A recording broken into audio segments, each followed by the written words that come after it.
I'm gonna wait a few seconds. I'll let it pop up on YouTube. Okay, so wait, we've got Sneezer in the house. Hey, Sneezer, how you doing? And you sent once again, well, a very detailed response to yesterday's. And here I am. I'm live. It's the Nazarite, bringing you Hebrew lore from days of yore. Oh, all right. It's like this may be a very short one. I'm not even sure. Who else is here? There's Sneezer here. I can see because he's in the chat. Who else is here? Do say hello. Introduce, yourself. Oh, and now it's one. Okay, whoever is here. Hi, Sneezer. How you doing? Take care of family first. Yep. Sometimes it's necessary. Sometimes, well, that's the priority, right? Okay, let's see. So there were a couple of things yesterday in the chat that I didn't get to. So first of all, it's the Hindu dude's name is Arjuna with a soft J, not a hard J. It's a soft J. It's Arjuna. Okay. And he said, "Thank you for your words. You know a lot." I in fact do not know a lot, but I know that if it were me, then I think that's how I would feel about it. Obviously, that's why I'm okay. Hello, hey, Owl, how you doing? Good to have you on board. So I noticed that your profile picture is a cat. Is it your cat? Is it, I mean, let me know about the cat. Also, I wanted to ask, Owl, is that the name of the cat? I'm very curious. Oh, let's see, something came in. Anybody yesterday was dealing with depression, may need a friend. I'm offering X's cat. Okay, and you kept it as a profile picture because just because it's a cat and this is the internet and we worship cats? Or is it, are you just, I'm curious about the cat. Okay, the X's cat. How long ago was it? Is he still alive? Is the cat still alive? Well, if it's an X, you probably don't know. All right, so let's see. There were just a couple of things at the end of the chat. Well, yes, we worship cats. Yes, indeed. Hey, funny cat videos have their place online, and they always will have their place online, I think. So, Owl, you responded to Arjuna saying you are also your connection to this world, Arjuna. You are worth your own effort. Your joy and peace can be achieved. Right, you know what? I'm inclined to agree. On the other hand, right after I had ended the live stream, my boy turns to me and he goes, "You're not a therapist." And I said, "No, I never claimed to be a therapist." And he said, "Yeah, people are coming at you, with different things that are personal." And I said, "Yeah, but you don't need to be a therapist in order to share advice or give a kind word. It doesn't mean you know their situation. It doesn't mean that you give professional advice in any way. Lord knows, right? I'm just a simple man, not a therapist in any way. But just to have that human connection, albeit digital, it can mean a lot to a lot of people out there. And right, this loneliness epidemic that people are going through, the more connected we are through the internet, the more this epidemic grows, somewhat paradoxically.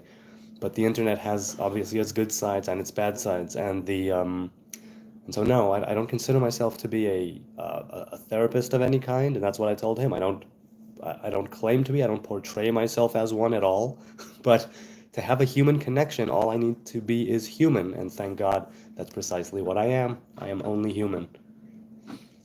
Now, Make Straight said, hence the reason why I ask you so that you wouldn't cut me off or block the last time. You can all give me your opinion if you all want. Right, so he wanted to share something. Now, he didn't do it in the chat because I had to end the live stream, but he did do it on last night's video or the video before that. He left it in the comments. If y'all want to check out Make Straight the Way of the Lord, he had this revelation, he says, a few years ago, and he mentioned it a couple of times. So I'm assuming, obviously, it had a great impact on him. And speaking of revelation, Sneezer said, wait, I'll read it. Where is it? Sneezer said regarding revelation, right, and God, body, spirit, he said to me, right, we do mostly agree on this issue, as I've said many times. God would take eternity to define, but everything is part of that definition. And so I'm inclined to agree, definitely inclined to agree on that. But what we differ on is that role of, right, the man called Jesus, right, which I don't follow and I don't consider him to be a part of God. But right, I mentioned, let's say, I mentioned the That idea of the revelation, which is so close to the creator, that it's like holding a candle to the sun, which is, it gives light, but it's very close, so close that it's almost indiscernible. Indiscernible, right? That would be the word. Right? So it's well, let's leave it at that. And it's like asking, I was thinking about it earlier today. It's like if I asked you, could you separate the light of the sun from the sun itself? Do you understand what I'm saying? Because there's the sun, right, our star, and there's the light, the photons that it shoots out. And the photons from the surface of the sun to our naked eye, it takes 8 light minutes to reach the Earth. But the photons themselves take like uncalculated, but actually they have calculated, I simply don't know the number. The photons are formed, right? And it takes them a huge amount of time to reach the surface. Once they reach the surface, it's 8 light minutes to reach the Earth. And so the question is, can you separate the sunlight from the sun itself?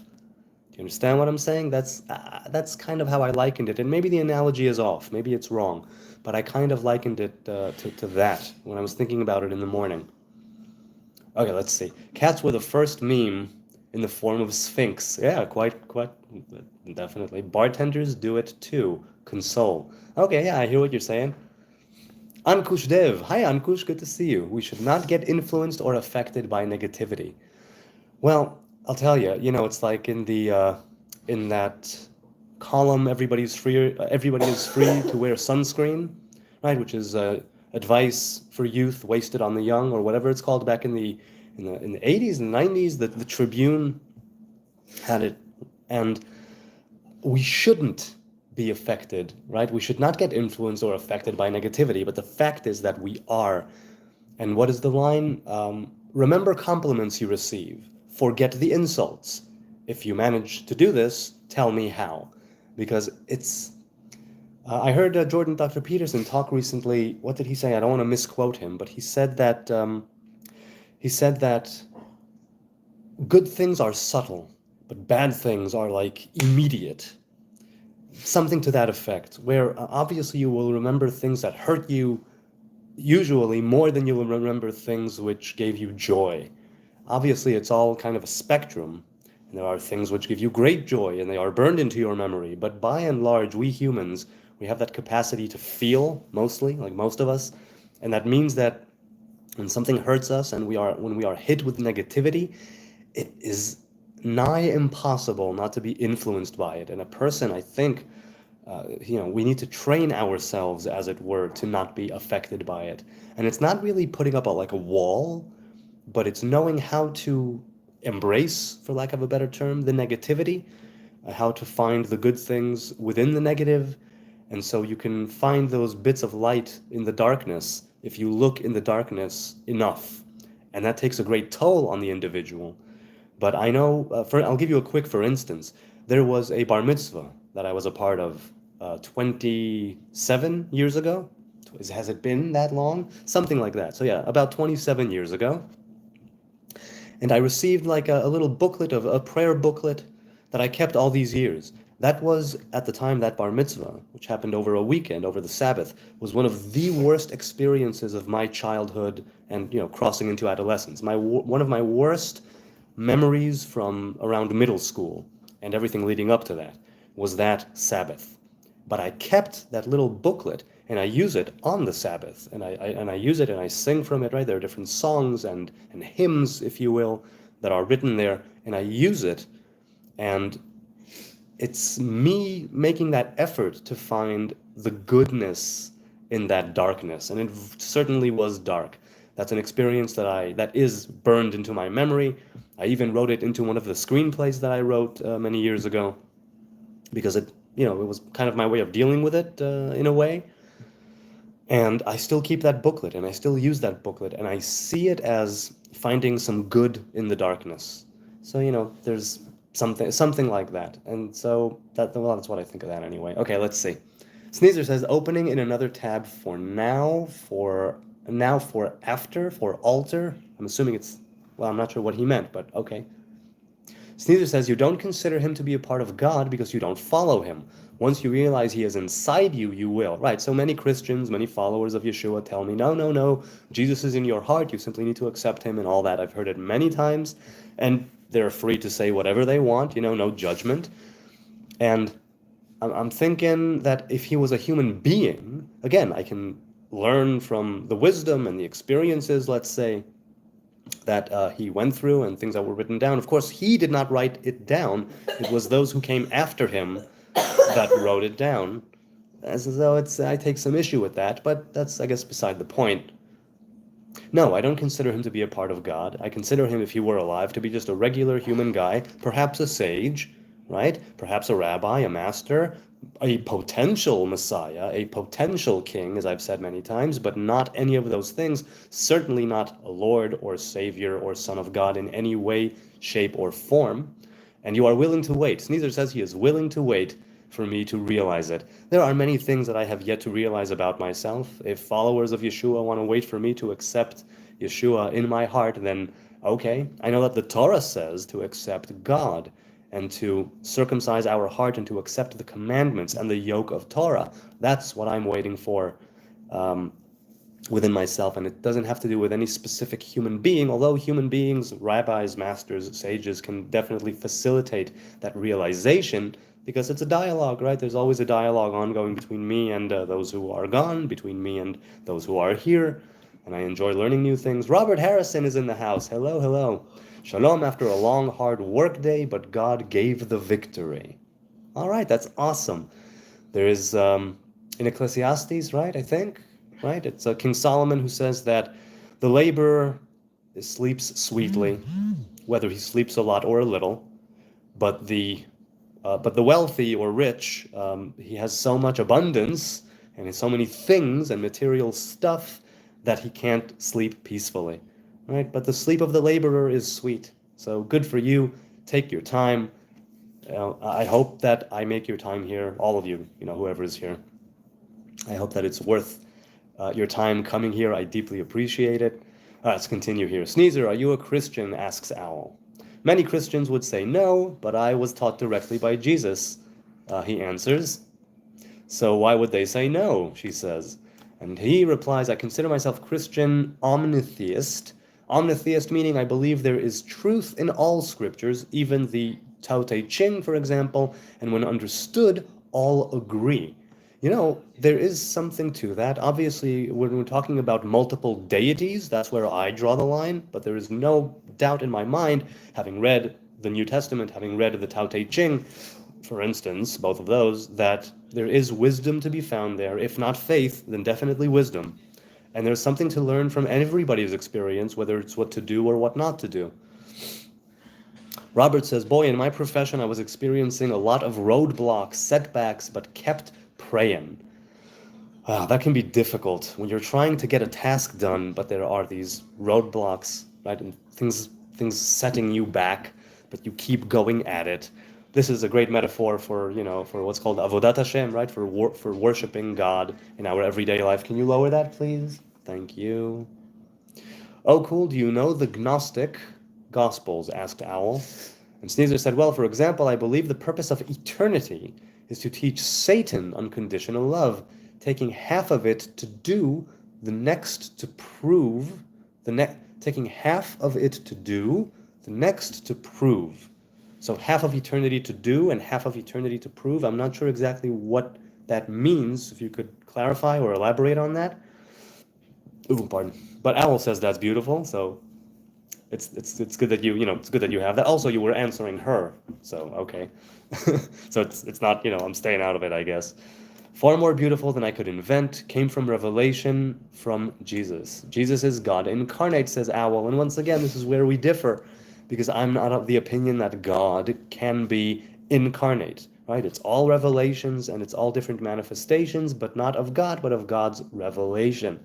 And that makes the big difference, as far as I'm concerned. Sneezer says, I prefer the best avatar, simply more compatible. Right, I suppose, because avatars do exist in other faiths and other ways of life, so it's more palatable, I suppose, to those who believe in different avatars of God. But that is just more specified agreement, Owl. A more specified agreement, Owl. Hey, baby, says my woman. Hi, woman. Nice to have you here. Yes. Sneezer, I think you'd appreciate the Gnostic Gospels. Totally the IRS. Did you pay your taxes, sir? Yes, I do. I pay my taxes every single month, and I pay them annually. And so, yes, I have paid my taxes, although I'm not, I'm an American citizen, but I don't live in the US, so I don't declare there. So IRS, Internal Revenue System, not my revenue. What are you gonna do? But, smell of good. Please answer, sir. Nah, I quit. Well, he quit. I'm sorry. Yes, I'm American too. Half of eternity, says Sneezer, to teach Satan how to love unconditionally. The next half for him to prove it. Him, Satan, being ego. Now, why do you consider that half and half, I wonder? I suppose it explains how good your English is. No, what explains that is my parents, because I was born and raised in Israel, but my parents, Usal, hi, stop in, say hi, thank you, I appreciate it, nice to see you here, go forth, do your thing, have a day, have a good day. Yeah, so my English, the explanation is my parents, they were meticulous, and I strive to do the same thing with my kids, because English opens up so many doors. I know people say in the future it's Mandarin, that's going to be the language you ought to know, but for now, still, English is the international language. Business and arts and everything in between is conducted in English, and it has definitely opened many doors. Yes is here. Hello, yes. Nice to see you again. Now, yes, maybe I've asked you this, I'm not sure. Do you listen to the band? Yes. If not, do so. They are a great progressive rock band. Of course, in the 80s, their sound changed a little bit, but whose didn't, am I right? I consider it half and half. Right, is it equal halves? Because you can have unequal halves, too. Yes. Okay, so you need to start rinsing your mouth with mouthwash, with salt as well. Yeah, it'll take care of it. Okay, let's see. Sneezer says, I consider it half and half. I'm sorry? No, she will be home late. I consider it half and half, said Sneezer, because that it was the logical conclusion from my revelation for me. I may misunderstand it, of course. Well, first of all, it's nice that you're humble enough to say that you may misunderstand it. Obviously, things that are revealed to us are revealed through a certain lens, through our understanding or lack thereof, and I hope and pray that you don't lose that. I always said, and quoting others, right, that humility is the key to all positive traits. Humility is the key to all good things. And right, we had that discussion a few videos ago on the nature of humility, and we basically all kind of agreed on what it is. Lehitraot gever sheli, said Usal, but goodbye, my man. Goodbye to you. Hope to see you again sometime. I'm probably going to pass away, says Owl, before Mandarin is more useful than English. Yeah, it's probable that I will too. I tried learning Esperanto in high school, but quit. A friend of mine in high school did the same thing. I don't think it lasted too long, but that's how I came to know Esperanto. For those who don't know, and I don't know if people do or don't, but it's the international language. When was it established? Or, when did people make it up? Was it the 60s, the 50s? Do you know, Owl, when Esperanto came to be? But it was supposed to be a language that's very easy to learn. I don't know about the fundamentals, the grammar, the syntax, whatever, but I do know that it was designed to be a language that's very easy to learn, and it was supposed to be an international language. You think even later? Oh, okay, maybe even later. Sneezer says, I made a webpage about 15 years ago for Esperanto. Don't even remember what it did. My first webpage was back in the mid to late 90s on GeoCities, which has since closed down. GeoCities was, a homepage provider, and I kept a diary at the time, and I have the website written out. I have it written out. It will lead nowhere now because GeoCities is no longer here with us, right? It's gone. It's off the map.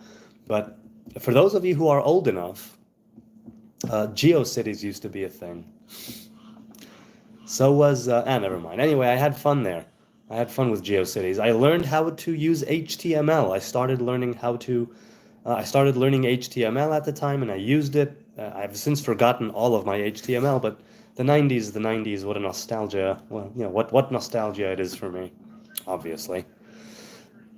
I would be willing, says Sneezer, to support Mandarin as a world language. I think there should be a new, more mutual one, though, like Esperanto, but less European. Yes, it had like a Spanish, spin to it, right? If I'm not mistaken. Sneezer says everybody over 30's first webpage was GeoCities, lol. I shortly after built my own server. Never been hacked. Hey, good for you. Yeah, there were a few of those free webpage providers, and I was so happy. I called it at the time. At the time, I called myself the Spaceman, and the webpage was called the Spaceman's Lair. You said you don't believe in the U.S. What does that mean? No, I don't. I've never lived in the U.S. I never lived in the U.S. I mean, I'm a citizen, but I'm a foreign, right? I'm what is it called? A citizen born abroad, and I've never lived there. I've visited family there. I still have a lot of family there, but I don't. I'm not on their books. Let's put it that way. And I'm not taking any money from the United States at this time, even though technically I could if I paid my taxes and I would be on their books and then I would get money, but I've decided against it. So, I'm not doing that, but I think that it's to be an American citizen is a privilege. You could argue over America nowadays, and I don't know anything about it, but I know that there's a ton of argument, obviously. 50-50 split. You only need to see the headlines and the snippets from the recent debate to know where America's at. But America has always been an ally of Israel. America, at least in its origin, was a country that saw far ahead, standing on the shoulders of giants, right? And the founding fathers, even though what they wrote there in the Declaration and in the Bill of Rights hasn't yet fully materialized, they saw very, very far, right? They had a vision. They had a great vision. And they were rebels, which is something I can appreciate. I thought you rebuke it as a nation. No, as a notion or nation. No, I don't. I think that there's a lot of merit to America. I think that idea of freedom, and you need to discuss the nature of that freedom. Is it just hedonic? Is it for, all that? But one nation under God with liberty and justice for all, that is a noble vision. That is a noble aim. And I think that I definitely can get behind that. So I wouldn't mind living there, though I don't know if I would fit in, but it's America, it's a melting pot, right? Everybody can fit in eventually, I think. The people are not the government, agreed, and in Israel that's certainly the case, nor is the news. The people aren't nearly what the news shows. Right, the news shows the extremes, the news shows the fringes, the news shows what gets ratings, the news shows what will keep you, with clickbait and rage bait and confirmation biases and all of that. It's funny, I was watching snippets from the movie Wag the Dog from the 90s with Dustin Hoffman and Robert De Niro, Anne Heche, Willie Nelson is there, and a few other good ones. It's a great book. It's based on a book called American Hero, if I'm not mistaken, and it's a great movie, Wag the Dog, and it's just a great movie. Right, about how everything is orchestrated, about, it's all kind of fake. Israel, yes. So it's Paraskevi Anastasiadou. So is it Greek? It sounds very Greek. Israel, yes, I am in Israel. Hi, how you doing? How you doing, Paraskevi? What about hello from Greece? Yes, okay, Greek. Sounded Greek to me. What about Zionism? Well, what about it? There was somebody today in the chat, not in the chat, who left a comment saying that we're both Jews, he said, but I'm a Zionist. He pointing his digital finger towards me, and he was making allegations. He said I was a convicted pedophile sex offender, which I'm not. But what about Zionism? What about Zionism? What is your definition of Zionism? We can start with that. Well, Yes said Latin used to be semi-global language. Right, the Spanish Empire at the time, I don't know how much of the world it had conquered or colonized, but a nice chunk of the world, I think, was under Spanish rule. They had the most marvelous armada, right? If I'm not mistaken, the Spanish armada was feared everywhere, or everywhere it went anyway. Let's see, did I miss anything right now? Oh, get him clove oil. Clove oil is a good idea. Now, is it for oil? Is it oil? Okay, I hope he falls back to sleep. Okay, let's see. Where were we? Hang on. Did I miss anything over there? Right, so you were talking about half and half, Sneezer. I'm still trying to like work through that. To how to love unconditionally. Well, let's put it this way. Satan, Christians and Jews, for all intents and purposes, see it a little differently, I think. Right? Satan in Hebrew, Satan, literally means adversary. That's all it means. And I've given this, cloves are a natural painkiller. Yes, that's right. They are. A natural painkiller, but can clove oil actually repair the damage? Because there are other types of oil that can, but either way, cloves are great for dental health. Yeah, okay, cool. That's good to know. That idea of the adversary also being a servant of God, and I've mentioned this many times, right? The Zohar, the external teachings, it gives an example of, let's say that there was a king who had a son who was going to be the crown prince, right? Who was the crown prince, who was going to later take the throne. And the king wanted to test the son, and so he hired a prostitute in order to seduce the son, in order to see if the son, right, if the crown prince would yield to temptation, or whether he would not. And so the question is asked, right? The prostitute comes to tempt the son, to tempt the crown prince, okay? And if the crown prince does actually stand up and pass the test, then he would be worthy of the throne later on. And then the question is asked, in that case, is the prostitute worthy of praise or of admonishment? Right? Are we supposed to berate the prostitute or praise her? Because she was just doing the king's will. She was doing the king's commandment, right? She got an order from the king and she carried it out, and she did it in the best possible way. She did her job, and it was the crown prince's job to not yield to temptation and to stand fast and to be faithful and to prove that he can pass the test and get over this adversary, right? And so hello, Jesse. Hi, hello. So yes, the adversary is our test, says Owl. Exactly. So Satan means adversary, and in a lot of ways, some people consider Satan to be like evil, wicked. Now, there is that part, but the adversary only sets the stage. It is us, the human beings who have free will, who have choice, who make that conscious effort to get over it, right? And to be able to either fail and get right back up again, right? To fall and get back up, or through experience, through trials and tribulations, through misery, right? Through failure, we learn how to fortify ourselves and become stronger.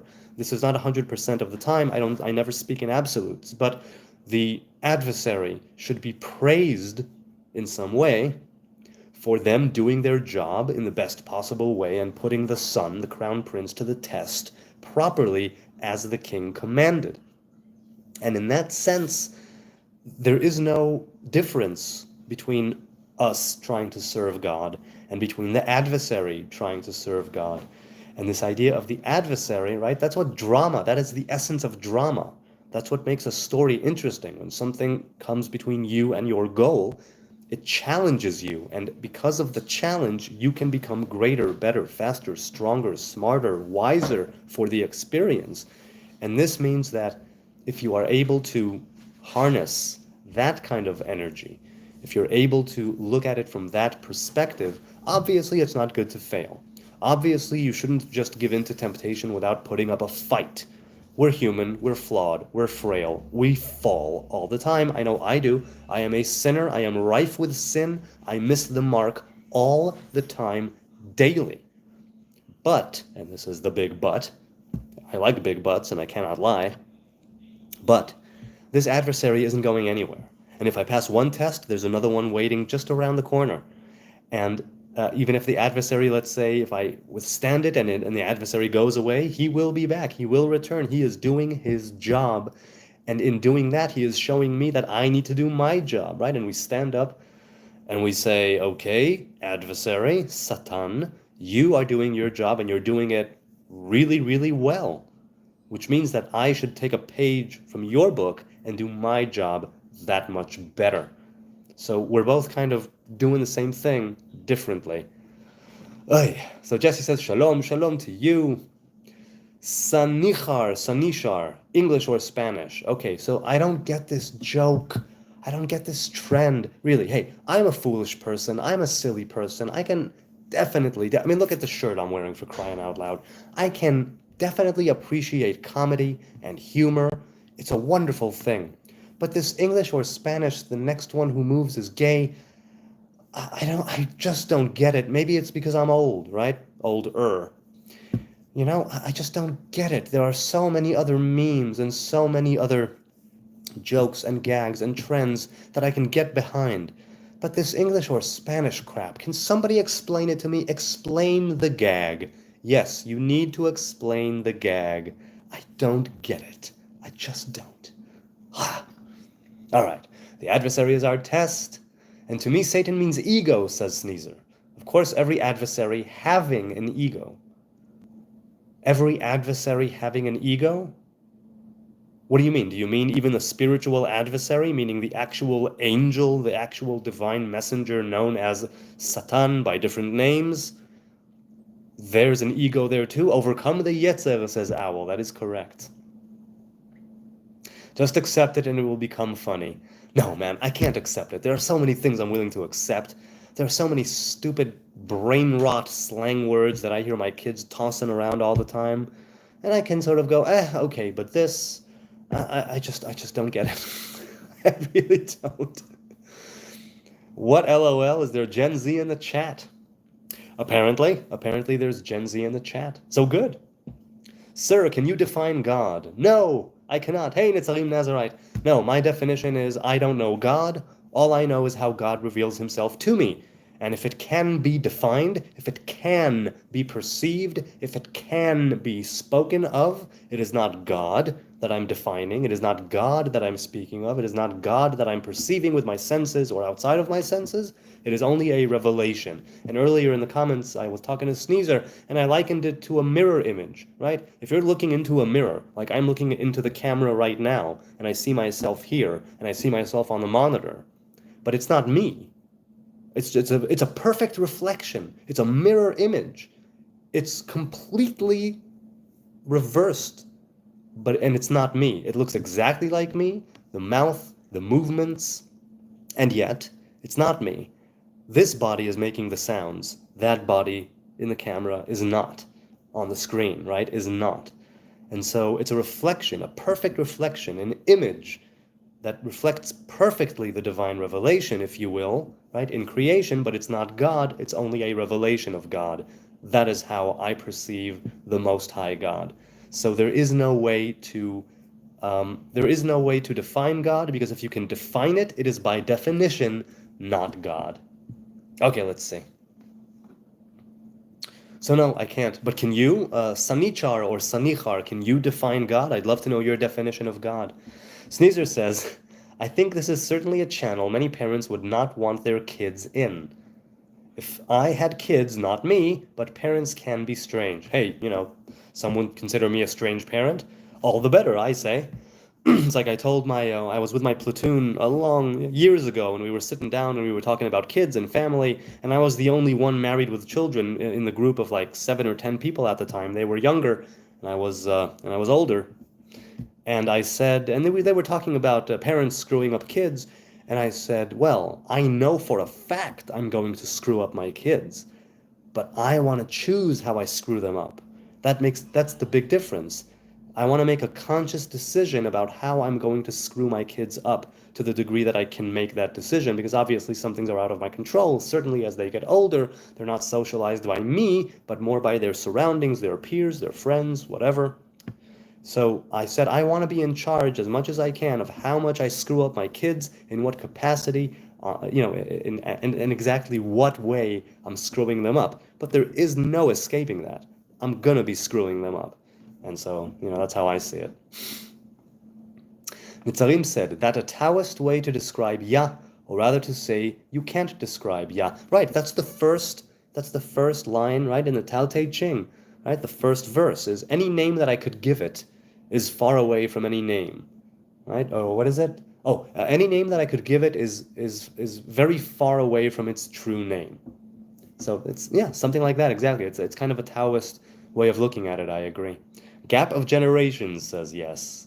Yeah, the generation gap is a curious thing, and this is also why the Torah many times commands us to teach Torah to our kids, and to tell them this is why I'm doing this. This is why I'm doing that. It's spoken of mainly in relation to the Passover, to the Exodus from Egypt, and remembering our covenant, right? And why we came out of Egypt, right? Let my people go so that they may worship me in the desert. Right? We're supposed to leave our Egypts. We are supposed to leave our slavery. We're supposed to leave our bondage, whatever we each, right? We have our own personal Egypts, our own personal ways in which we are in bondage, and we are supposed to leave those and become bondaged and become slaves to God. And in doing so, we discover true freedom through the constraint, right? It's that hourglass thing.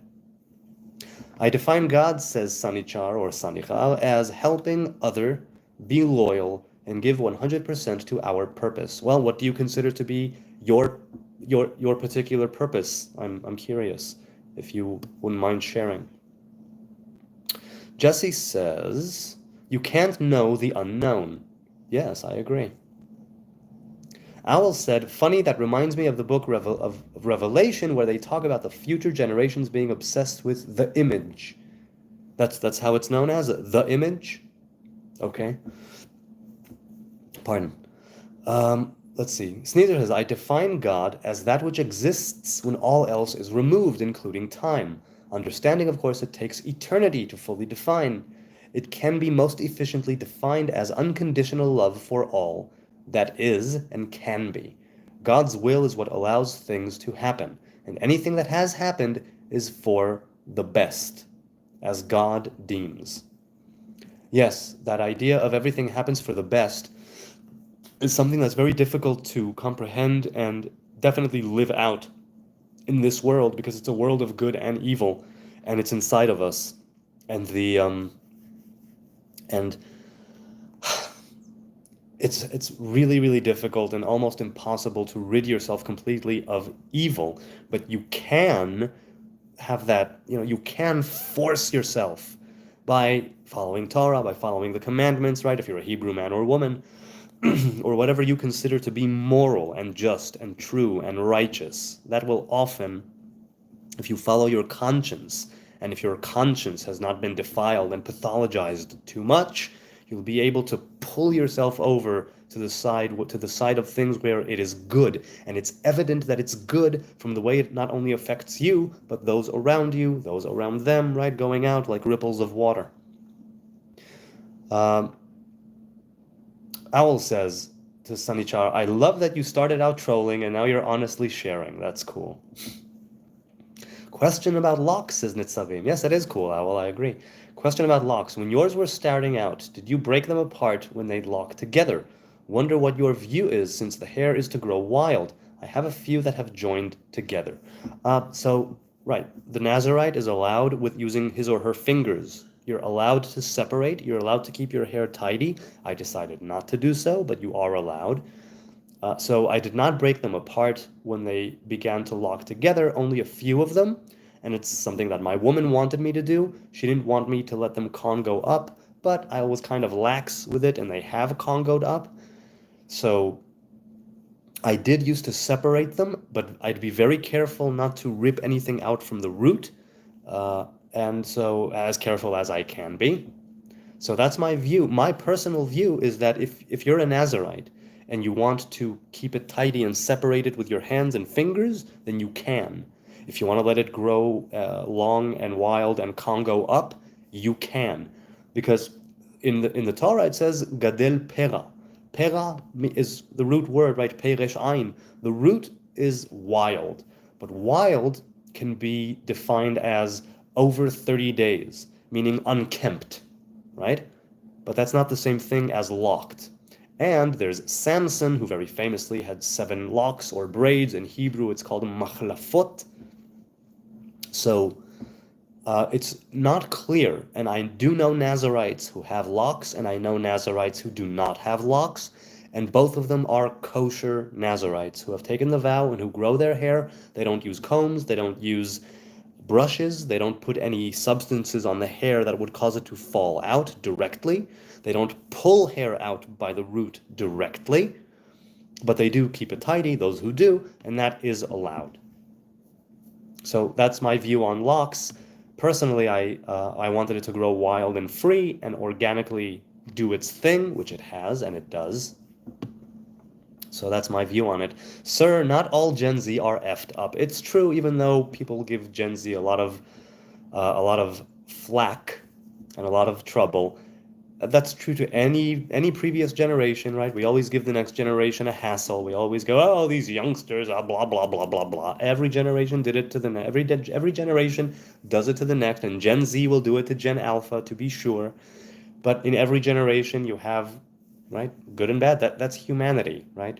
It's a spectrum. It's a very wide spectrum of individuals. So, that's the way it goes. Skibbity. Oh man, that skibbity thing is another thing where I just didn't get it. I didn't get it. What's the deal with the toilet? What's the deal with the nope, no, yes, yes, yes? I don't get it. But that's okay. I'm not supposed to get it. I'm older. So that's cool.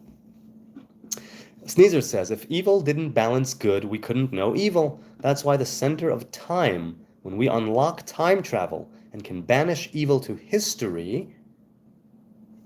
Oh, I guess, wait, was that it? Or are you continuing in the chat, later? Okay, I'm not sure, but we'll see. Let's read that again. Maybe it's a complete sentence and I merely misunderstood. If evil didn't balance good, we couldn't know evil. So far, so good. I'm on top of that. That's cool. That's why the center of time, when we unlock time travel and can banish evil to history. To banish evil to history. Well, look, I see the banishment of evil will be a natural progression when we return, as far as I see it, as a unified human race to Eden and partake of the tree of life, which we have not partaken of yet. So it's a different, right? Like I said, we are now in a world between worlds. And so we have different phases, different levels, right, to humanity, different cycles to humanity, at least according to the Torah. Right? So that's how I see it. And as for banishing it to history, it means sending it back. But if you're talking about time travel, then that would presumably, if it does correspond with quantum mechanics and relativity and all that, it means that there would be no history because it all exists at the same time, right? There's no past, present, and future. There's just time, and it all exists simultaneously. And so you wouldn't be banishing it to history. I'm not sure. Right now I'm just blah blah blahing, but that's my immediate association. Awwww says, if I were to take the vow, but I end up detangling with my fingers, and then hair falls out naturally, what would be the consequences? Well, first of all, Awwww, I'm assuming that you're not Jewish Hebrew of the tribe of Israel. If you're not from the tribes of Israel, then the halachic rabbinic laws of the Nazariteship do not apply to you. So since they don't apply to you, you can take your own personal vow based on the laws put forth in Numbers 6. But since you're not Jewish, I'm assuming, again, you're not Jewish, if you're not Jewish, it won't apply to you, and you could do whatever you want. If you take a specific vow, you can specify what would be breaking it, what would be fulfilling it, what would it take to annul it, because vows in the Hebrew faith are not like vows for other people. We have our own rabbinic law, we have our own laws, whether rabbinic or not, on what constitutes a vow and how it's broken, how it's annulled, how it's fulfilled, and it's very, very intricate, right? A lot of ins and outs that don't apply to those who are not Hebrew. So I've known, let's say, Christians, followers of Yeshua, Rastas, who have taken the Nazarite vow.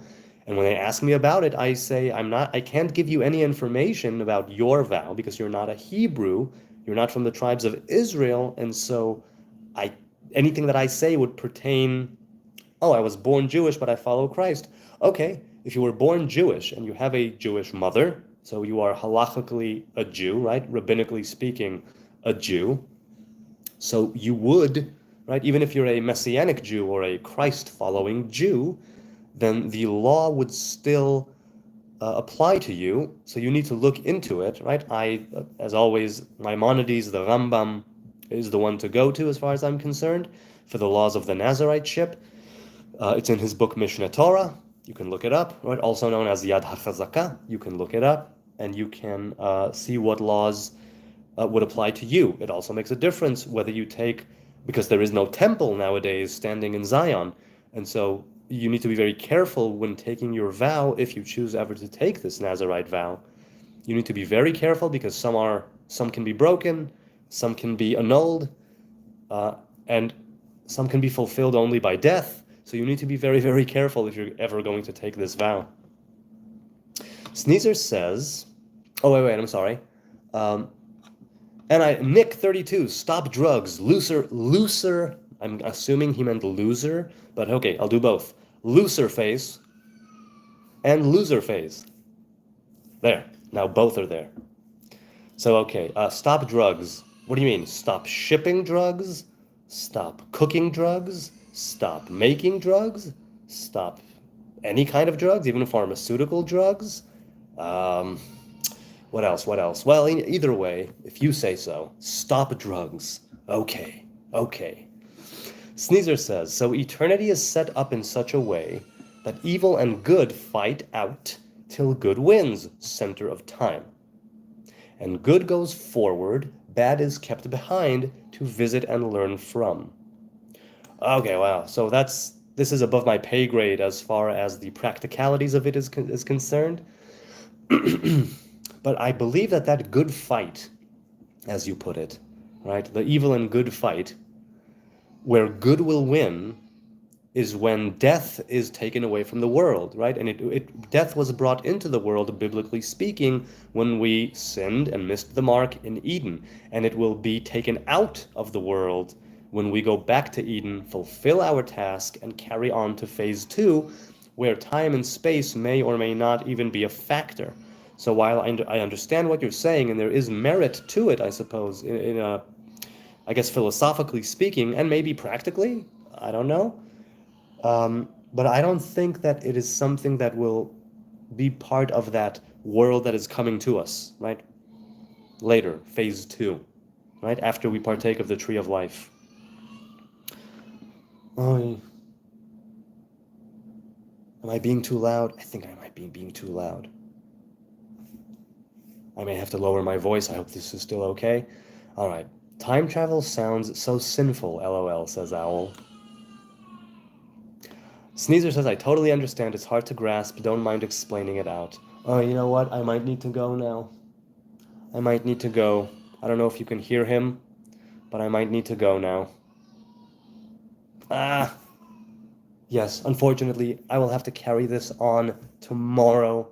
I need to go and take care of things. Thank you all for being here. I deeply appreciate your time and your kind attention and the fact that you're engaging with me here. I hate to do this now. It's only been 49 minutes, and there's so much more to read here. There's so much more to discuss and to talk about. Should I leave? Should I not? I don't know. What should I do? What should I do? I don't know what to do. I'll give him a few seconds. Okay, let's see. I'll keep going. I'll try and lower my voice. Let me know if it's too low. I mean, the microphone should be able to pick it up. It's a very sophisticated microphone. Yes asks, how Judaism interprets sons of Ishmael's purpose. Let's put it this way. Purpose, I don't know. But seeing as how Ishmael was A, circumcised first, B, was circumcised later, right, at age 13, not age 8 days. That makes a difference. But since Ishmael literally means hear God, right? Yishmael, like God will hear, God has heard. It has to do with God and with hearing. Ishmael, the son of Abraham himself, was, right, he lived and died righteously. There is some speculation on whether or not he was righteous the entire time, but people do agree, at least our sages in the external teachings agree, that Ishmael was born, right, as the son of Hagar and Abraham. He was circumcised. He received that covenant of Abraham. It is part of him. And as such, they are not the children of Israel, which is why the sons of Ishmael are our cousins, right? The cousins of the tribes of Israel are the sons of Ishmael, right? Much like Edom, Esau is our brother. Ishmael is our cousin. So I wouldn't presume to know the purpose of the sons of Ishmael, but I do know that it can sort of go either way. They can either choose to wage war against Israel or, come together with Israel. It's speculated, like I said. I mean, the predictions of war and destruction say, right, that predictions and teachings, not prophecies per se, but predictions and teachings say that at the end of days, or one of the signs of the end of days, will be that the sons of Ishmael, the kingdoms of Ishmael, will wage a great war against the children of Israel.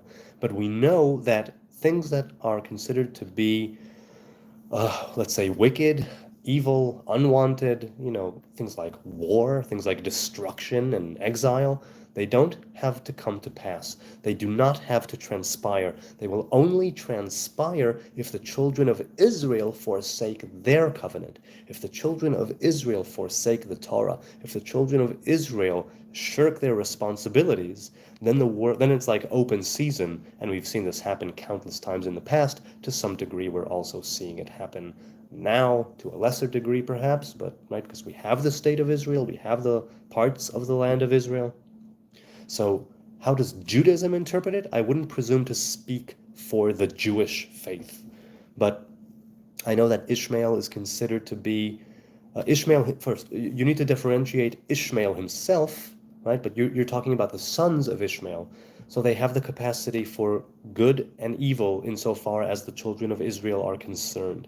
More often than not, they are seen in an evil kind of way. Not evil, but in a hindering and adversarial kind of way, right? That go against the children of Israel. But I am of the opinion that if we just get our act together, the children of Israel, right? If we submit to the Torah, to the commandments, to the will of God as we can perceive it through the Torah, if we try to be good, kind, honest, righteous people, then the sons of Ishmael and the sons of all the others and the sons of Edom and the sons of we will come together. That's why earlier I mentioned a unified human race, because I go back to Eden. It all always goes back to Eden as far as I'm concerned. And remember, in Eden, there was no Jews and Gentiles.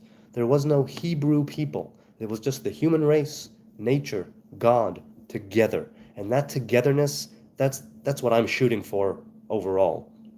Obviously now we're not in Eden, and so the differences are really seriously apparent.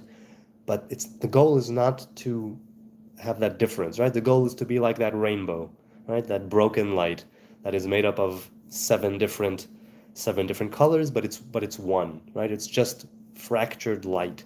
And if we are able to understand that and really perceive it, then we'll be able to act it out. And in doing so, we'll hopefully come together in love and understanding. And that's the hippy-dippy side of me, right? So I wouldn't presume to know what Judaism says is the purpose of the sons of Ishmael, but we are all here to do what we are all here to do, to quote the Tao Te Ching, right? What does Lao Tzu says? He says, when we all do what we are meant to do, we're all doing the same thing. I subbed and liked. Thank you. I appreciate that. Thank you for your time and explanation. Thank you for being here. Thank you for asking. It's lovely to engage with new people all the time. All the time. I love it. I really do. Stop drugs, says Nitzarim Nazarite. This is a Torah-based thing. Not sure what you mean by stop drugs. Well, I'm inclined to think that because of my look, he thinks that I'm high on something. So, maybe. Maybe. I'm high on this. This is my high right now. I'm very high on this lovely chat that we're having. Sneezer says to Awww, good choice. Most of those claiming to be Jewish are not. Jesus' words, not mine. Well, what do you mean claiming to be Jewish? Do you mean they claim genealogy, they claim association to the tribes, they claim to be Jewish in how they conduct themselves, but they're not part of the... How do you mean it personally? Nitzarim says, if you take the Nazarite vow, keep in mind that there is no temple to go to complete it. I'm of the opinion that the vow is for life if you take it, since you can't end it, according to Numbers 6. Right, and that's why the Samson vow is very, very convenient and highly applicable now without a temple, to be sure. It's I think, the best one to take if you go all in. And I do believe, very egotistically, that the Nazarite vow is something that you should go all in on, but that's not the popular thing. When the temple was around, I don't think it was very popular to go all in. I think the popular thing was to take it for a set period of time from 30 days onward. Because the Torah does not say that you must constrain yourself in things like the Nazarite-ship. The Torah simply says if you're going to do it, here's how to do it. But the Torah and halacha specifically is not about it's not about constraining yourself more than what the Torah already has specified, right? We're not supposed to take on extra strictness. We're not supposed to be taking on extra things to restrict ourselves and narrow ourselves. We are supposed to be here living in the world, acting in the world.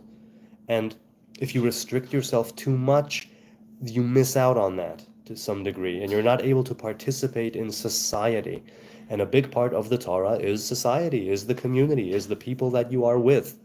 So I don't think that Nazarites across history, that most of them did it for life, though I don't doubt that people did. Nowadays, without a temple, because like he said, like Nitzavim Nazarite said, because you cannot end it, it means that if you are a Jew, right, if you're a Hebrew man or woman and you take that vow, it cannot end. On the other hand, it means that if you are, let's say, defiled by a corpse, you start counting over, but the vow does not end until the offerings are brought to the temple, and you shave your hair, and you put it in the fire, and you drink the wine at the chamber of the Nazarites in the temple. And so even if you take it, let's say, for 60 days, and those 60 days are up, since you cannot provide the offerings and well, do what is specified in Numbers 6, you are still under the vow until such time as you will be able to complete it. And actually, in the book of Maccabees, when the Hellenistic Empire was in charge, and when they defiled the temple with a statue of Zeus and the whole thing with Hanukkah, right, what later became the miracle and the battle and the rebellion of Hanukkah and of the Maccabees, the Hashmonai dynasty, there were Nazarites there who came together and who their vow was complete as far as the time was concerned, but they couldn't bring the offerings, and they really needed the temple in order to end their vow. It's one of the only times where the Nazarites are mentioned, one of the few times that the Nazarites are mentioned in any books of the Bible or the external books. And the Maccabees did not make it into the Hebrew Bible. They are one of the external books known as the Apocrypha, right? What's called Sfarim Chitzonim, outside books in Hebrew. LOL, I almost spit out my coffee. Hey, Radar, how you doing? Good to see you, Radar Shadow. I'm so glad he fell back asleep. Okay, cool. Let's hope he stays asleep. Sleep, my young one, sleep. Sweet dreams to you. Eden is a symbol, of course, said Sneezer. Well, right, it's the symbol of that place that we need to return to. It's the symbol of what was and what we should be shooting for, aiming for. I agree. That's why the Sabbath, right? The Sabbath is called a taste of the world to come. The Sabbath is called a memory, right? A memory of, or a reminder of the workings of Bereshit, of the workings of creation, because we never did experience that first Edenic Sabbath. We were cast out on right before sunset on the 6th day, and the sun set when we were outside of Eden, so to speak, and we did not get to experience a proper Edenic Sabbath, and that's where we are headed. That's where we're headed. That's where we need to go. All right, let's see. Nitzarim Nazarite says, I'm glad I made the vow. Oh, pardon. One of the best things I've done for myself. I concur. I feel the same way about my vow as well. Owl asks, what if they build the third temple? Well, if they build the third temple, and there are the offerings that you can bring, and you shave your head and do the whole procedure, then you can take your vow according to halacha from 30 days onward, right? 60 days, 5 years, 25 years, whatever it may be. And then at the end of that time, you bring the offerings. And if you, in the midst of your vow, are defiled by a dead body, then you start counting over. You start from day 1. Eden, says Sneezer, is just another name for the center of time. See, that idea of the center of time is baffling to me because we know that in physics, there's the arrow of time.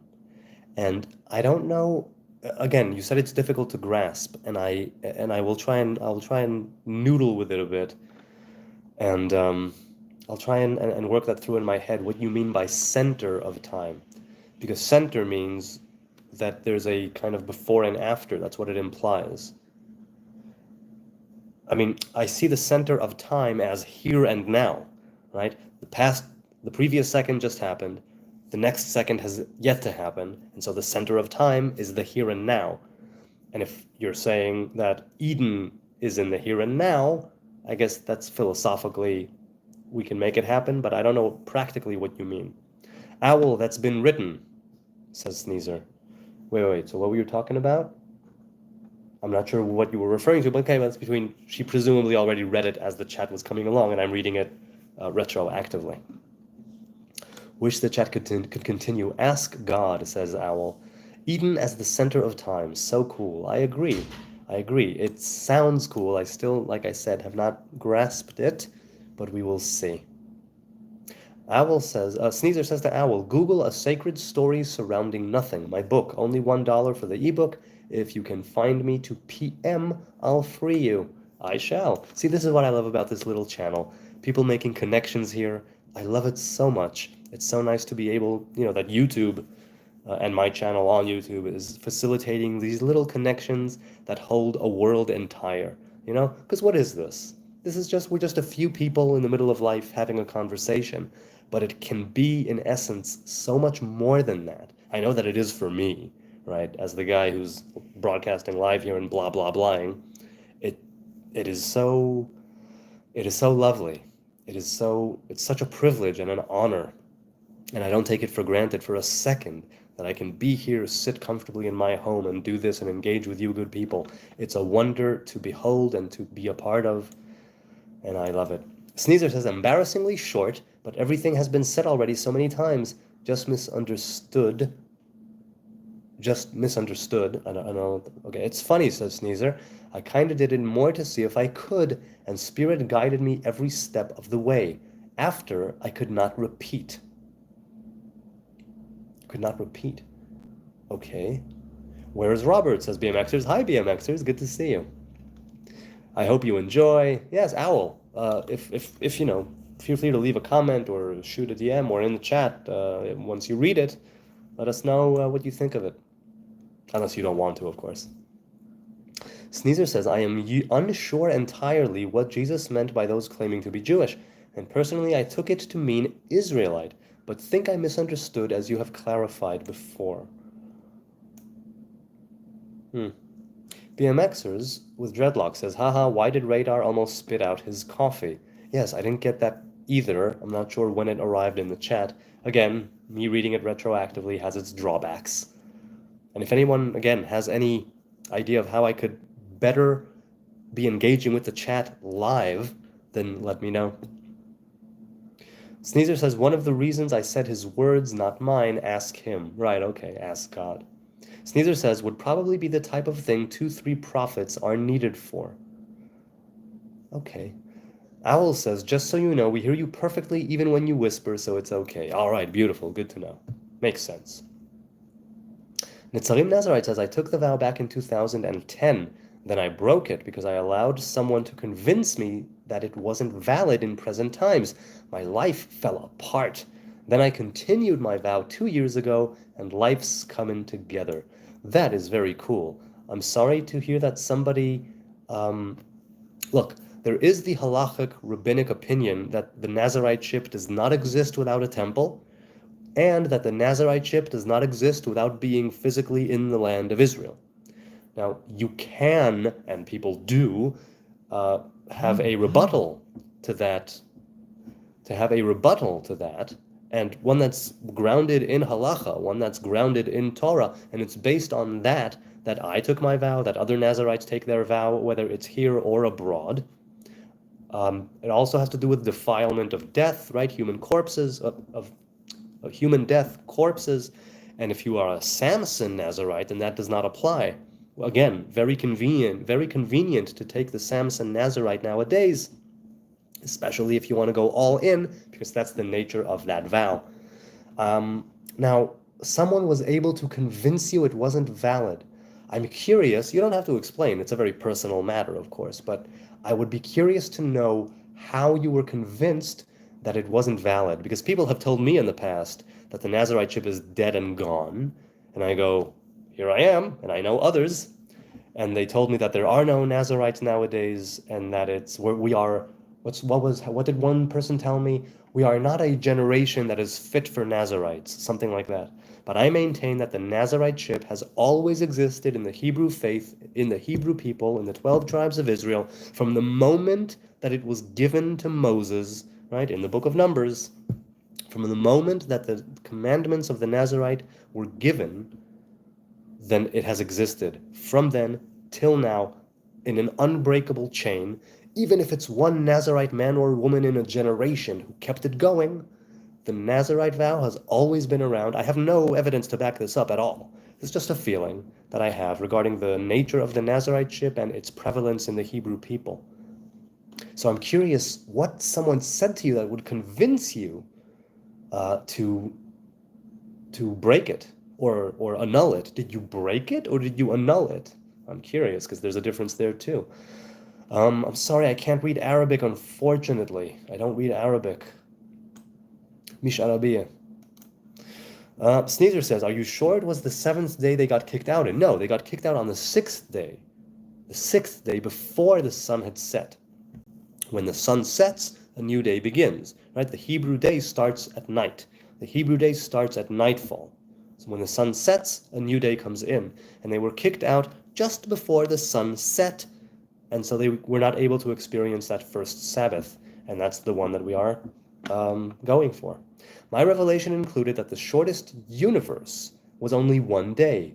Oh, from human perspective, so yeah, within the last 2 days, if they hadn't eaten of the apple, it wasn't an apple in Genesis, remember that? It says fruit, it doesn't say apple. We would never have been, was that? Okay, I'm not sure. I'm not sure what you mean, never have been. We would never have been as we are now. Definitely, that's the case. Evening, guys. Hello, Ariel. Good to see you. Ariel Marshall's in the house. Nice to see you. Absolutely, says Awww. Thank you for not minding my small plug, too. It was basically called for. Definitely called for. You can plug anything you want, from a video, a channel, a book, a piece of art, whatever it is, any theatrical production that you may be putting on, by all means, plug it. We're here to learn from each other, as far as I'm concerned. BMXer says, right, everything is actually history, and every single thing can be summed up in one word, history. Sneezer says, when I said I could not repeat, I wasn't able to publish an edit on the book, which I had intended while writing. Okay, so you couldn't edit your book because of what? Because of the restrictions on the publications? I mean, was it a technical thing? You could also update the or is it that you sort of internally could not edit it? I'm not sure what you mean. Royalty. Hi, Royalty. Do you tell about history here? Well, that's a fascinating question. I suppose we don't tell of history in a kind of academic way, but we tell of history here. Sure, why not? Sneezer says, BMXers with dreadlocks. And God's complete history, right, his story, history, is also written by the victor, far more accurately too, right? God spoke creation into being. And I've always said that creation is God telling himself a story. That's what it is. It's all a narrative, right? It's God telling himself a story.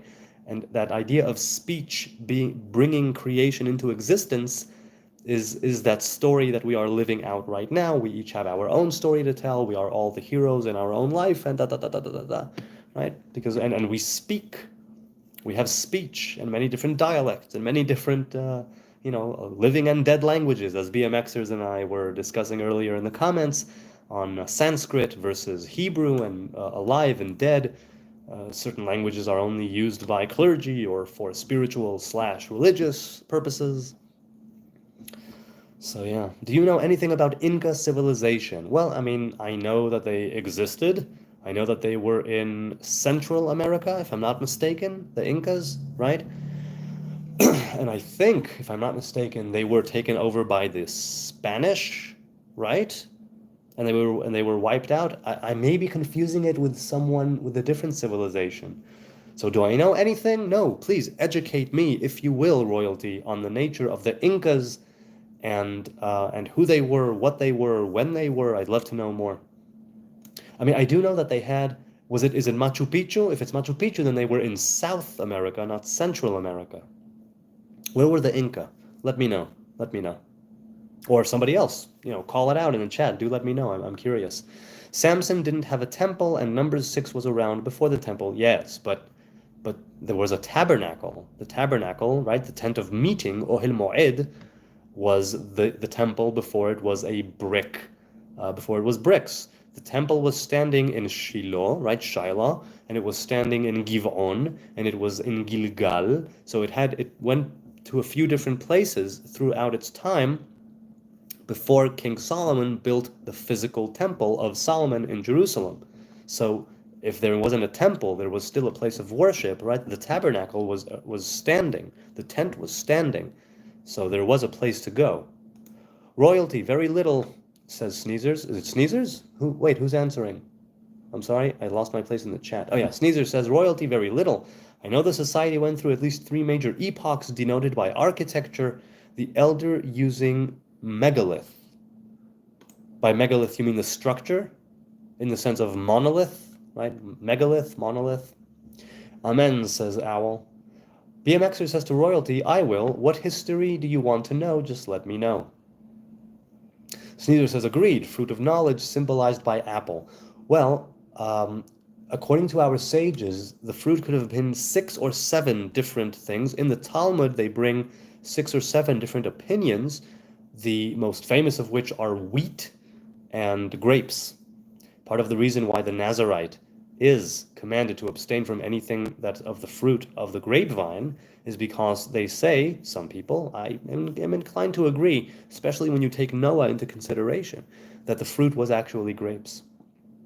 Inca civilization, says BMXers. Yes, a bit. What do you want to know or talk about? Owl asks, wait, are you saying Adam and Eve were kicked out before Knesset Shabbat? Yes, they were. Yes, they were. They were created on the 6th day, sinned on the 6th day, were kicked out just before Shabbat came in, and now we are basically, that entire span of the time between they were kicked out and between the sun setting, that turned into history as we know it. Now, here in this world, that's why I say we are in a world between worlds. And it's also why the Sabbath is such an important covenant, because it's reminding us of where we are supposed to be ending up. That's also why it's called a taste of the world to come, or of the coming world. It's also called a remembrance of creation, because it literally is part of creation that we have not experienced yet. And it's also why, well, a lot of the Shabbos is a covenant that is so significant because it's where we are all heading, right? The Shabbos is when we were supposed to partake of the tree of life and of the fruit of the tree of life. And so to keep to the Sabbath here is to introduce a kind of secondary, right, a miniature version of the tree of life here in this world, where we abstain from labor. We work for 6 days, we rest on the 7th. We must rest. We are not allowed to work, because work is what we were cursed with when we were cast out. Right? What did he tell him? He said, you will work for your bread by the sweat of your brow. But Shabbat is something where you prepare everything in advance, and then you rest, and everything is already created for you through your toil, and you are able to partake of it and have everything come to you. And it's a kind of mini Eden. And that's why the Shabbos is such an important thing. It's why it's such a holy, holy day, because it signifies that place where we are, that thing which we have yet to experience, right? Okay, let's continue here.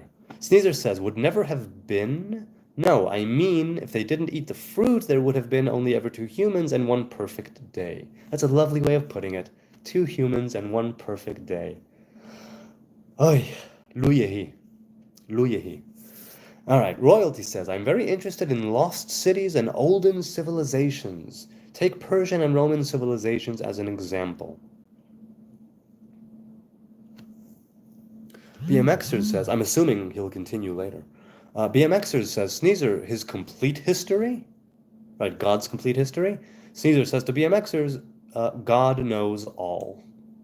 Sneezer, continues and says, I couldn't edit the book. The parts I had abandoned to write all in one stream, intending to go back and complete details, I was no longer able to remember by the time I sat down to edit.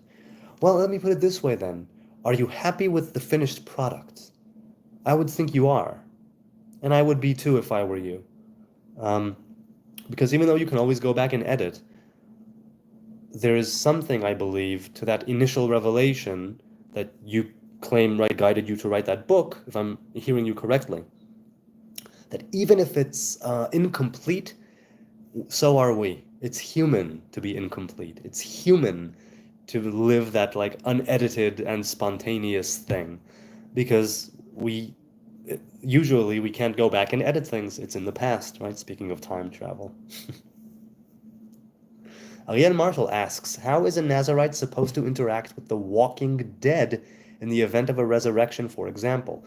Well, it won't be walking dead, because that resurrection is when we partake of the tree of life. This idea of what's called Tchiyat HaMetim, the living of the dead, is not the dead rising from the grave. And if it is actually in a very thriller, Michael Jackson thriller-esque way, the rising and the resurrection and the living of the dead, Tchiyat HaMetim, means when we partake of the tree of life.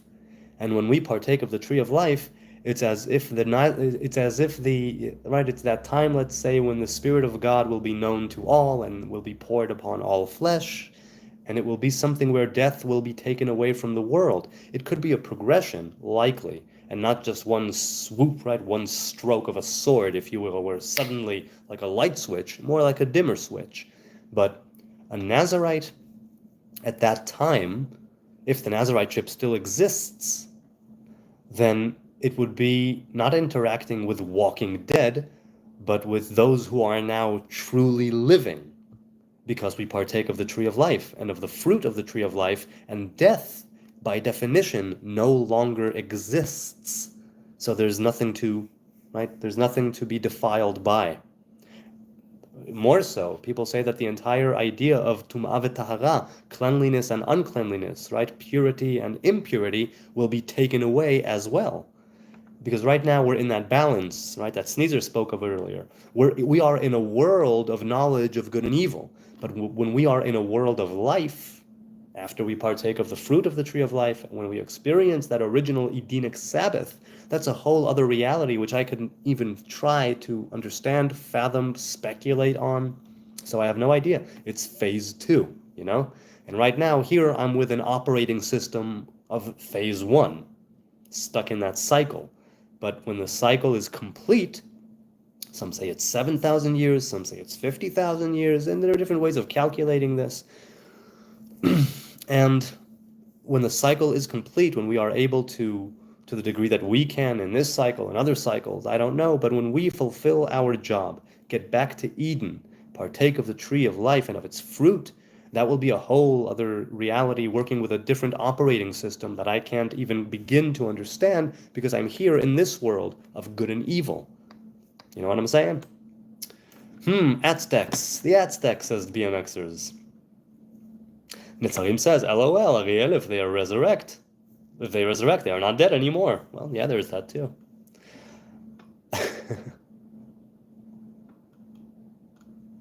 Oh, I lost my place again. Okay. Owl says to Ariel, are you talking about the end of the world?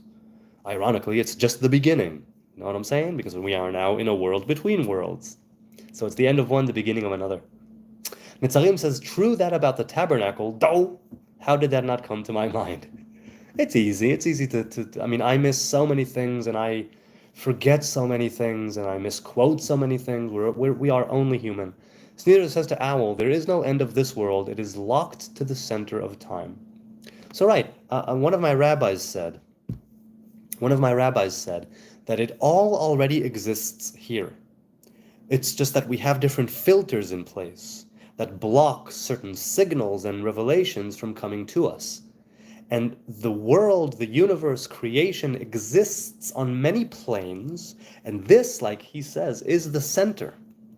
Because you can look at it in two ways, and Lurianic Kabbalah speaks of this very much. You can look at it in what's called igulim veyosher, meaning a circle and a straight line, something to that effect. Where if you look at it in yosher, in a line, it has a top and a bottom. And there's a hierarchical thing there, there's, right, top and bottom, enough said. If you look at it in the way of a circle, it has no beginning and no end, no top and no bottom, no corners. It's something which is cyclic in nature, and if you look into the Lurianic Kabbalah and of Igulim and Yosher, right, of the circle and of straightness, of circular and straight, then it has to do with the different.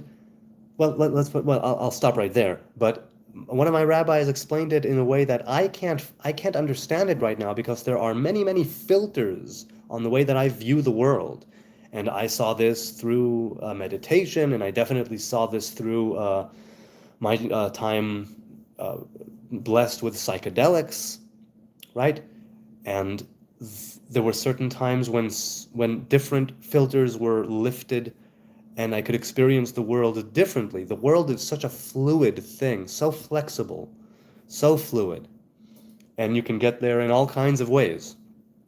But it showed me that there is definitely something to that. And so some say that no, Olam Haba, what's known as the world to come or the coming world, is simply a switch that will be flicked here, right? So to speak, and the filters will be removed, and we will be able to experience all of those planes simultaneously in a straight line and in circles at the same time.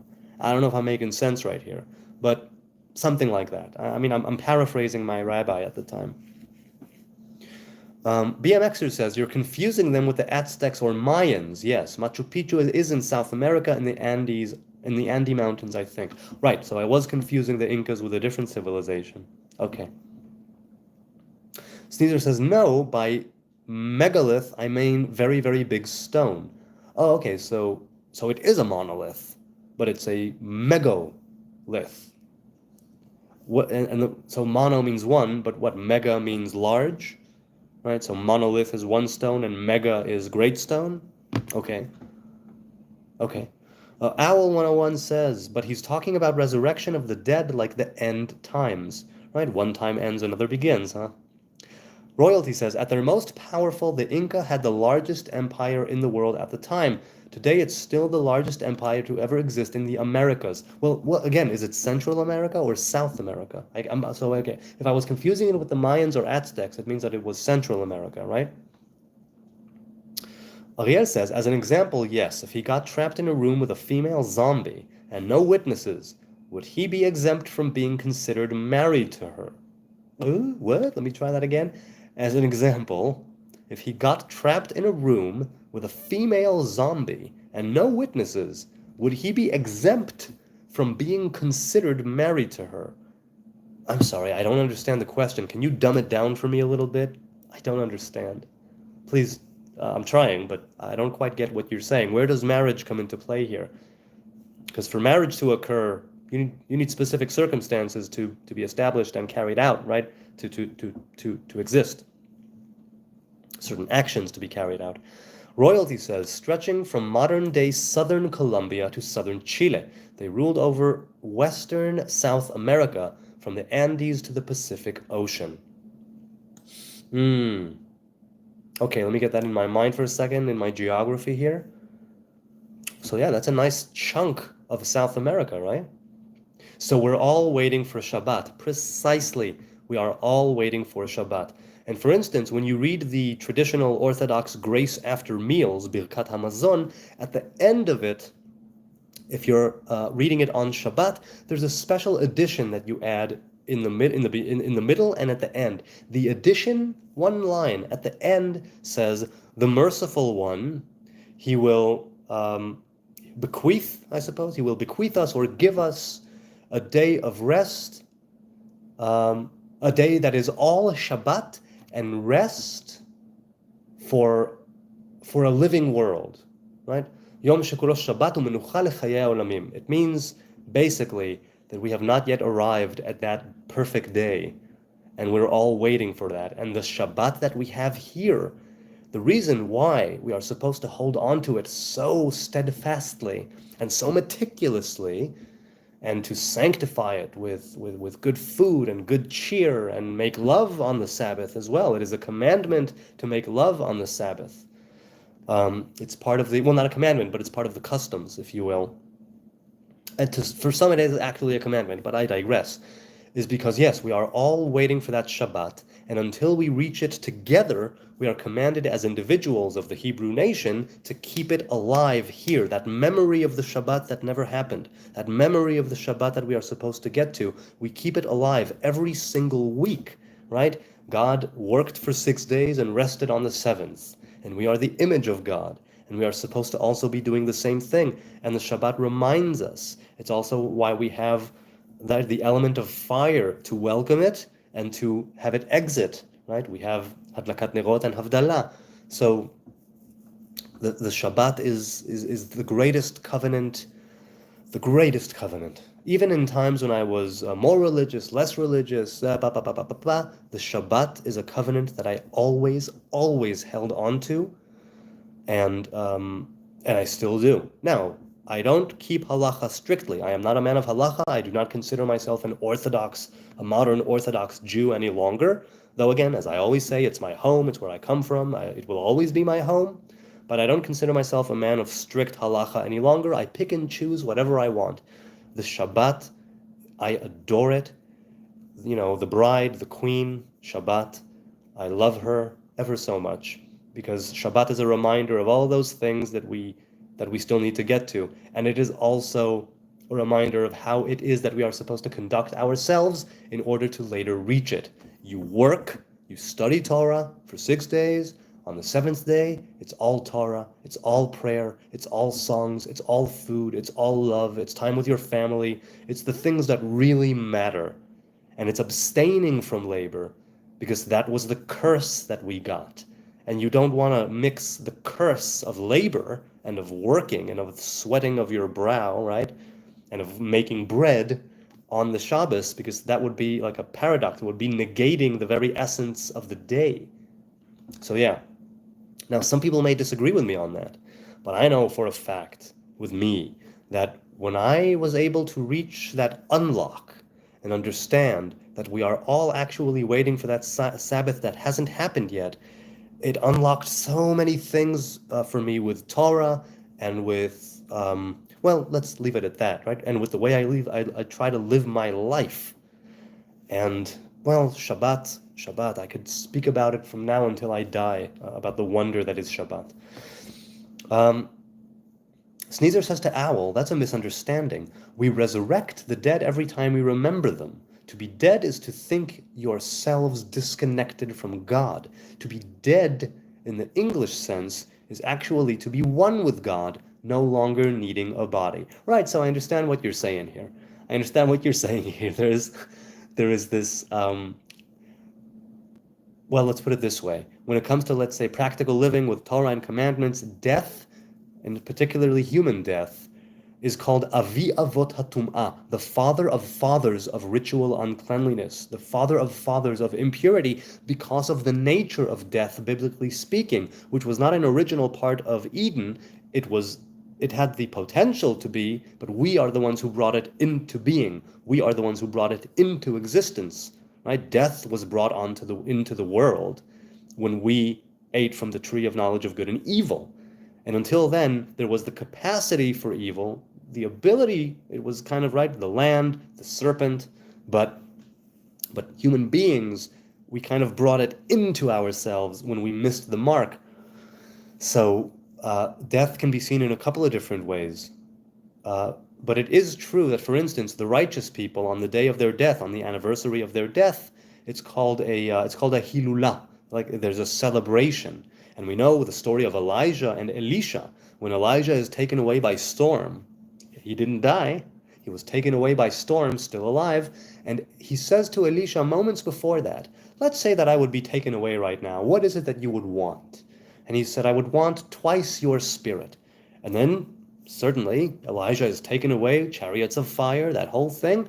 And Elisha is imbued, if that's the right term, with the spirit of Eliyahu, twofold, or maybe more, maybe less, whatever it is, but he's definitely, as it says, that the other prophets say that the spirit of Eliyahu has rested on Elisha. The reason why Elisha, his pupil, his apprentice, the reason why he could ask for twice the spirit of Eliyahu was because until now Eliyahu was in a body of human form. Once he left that body and got a different body, a heavenly body, a celestial body, whatever you want to call it, then, right, the body of a messenger, then when he exited the body, if you will, the human body, Elisha was able to get twice as much spirit. And that's why the day of the death of a righteous person is called a hilulah, because that's the day when they broke free of the shackles, of the mortal coil, of this restricting earthly meat sack, where you can, it facilitates the fulfillment of commandments, the learning of Torah, the function of the human being with the ability to be good and righteous. But when you leave it, your soul is a lot more free. And in that sense, there is a greatness to leaving the body. So I understand what you mean. Royalty says, this is something more or less I copied from Google because the information I have a very detailed, okay, and I'm guessing we'll continue it later, Shabbat mileshon lashuv, yes, lishbot, lashuv, right, Shabbat, tshuva, there's a lot there for sure. Sneezer says, that's why all the NDEs are so similar. They were becoming one with God and chose to do more work here instead. What are NDEs? Hashavat habanim habaita. So yeah, Shabbat is tshuva, Shabbat is lishbot, Shabbat is a lot of different things. It's true. As did I. What Royalty says, what all do you talk about? Well, we talk about whatever it is. People here say all kinds of different things, and we roll with it, Royalty. That's what we do here in this chat. Sneezer says that one perfect day is in the center of time, and all living beings have access inside. Nitzarim Nazarite says about grapes, would you say muscadines? I need to Google that for a moment. Would you say muscadines are grapes?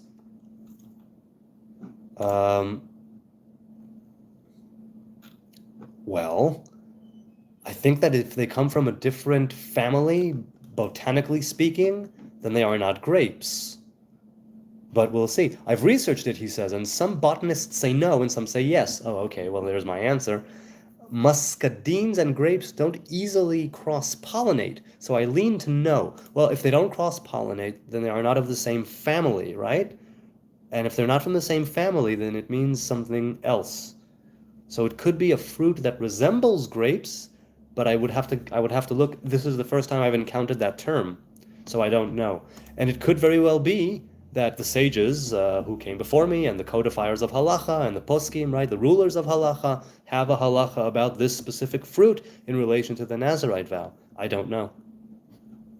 God willing, says Jesse, I need to visit Israel. Yes, please do. It's a lovely place to visit. It's a lovely place to live in. Nitzarim says, I have a ton of muscadines, am I pronouncing it correctly? Growing on my 14 acres in Texas. That's nice. Yes, says Sneezer, I'm very happy with the finished product. Well, you know what? I hope that you are able to enjoy the muscadines, Nitzarim Nazarite. I truly do. He says, Sneezer continues and says, and being 6 years ago, hello. Being 6 years ago, I could never make it more accurate now. I see, okay. Okay. I hear you. All right, it's been just over an hour and a half. I am going to stop now. Thank you all once again for your kind attention, your time. You could be doing anything else right now, anything, but you're here with me, and I deeply appreciate it. Every like, every sub, every engagement, every little hi there and hello, every question, every time you share knowledge with me, experience, wisdom, it makes me that much better and that much more, that much wiser. And I deeply appreciate it, and I thank you. God willing, I will see you tomorrow, 10 p.m. Israel time, for another live stream. We'll continue this chat, hopefully have other things to talk about. Oh, let's have a good night from Jerusalem. God bless.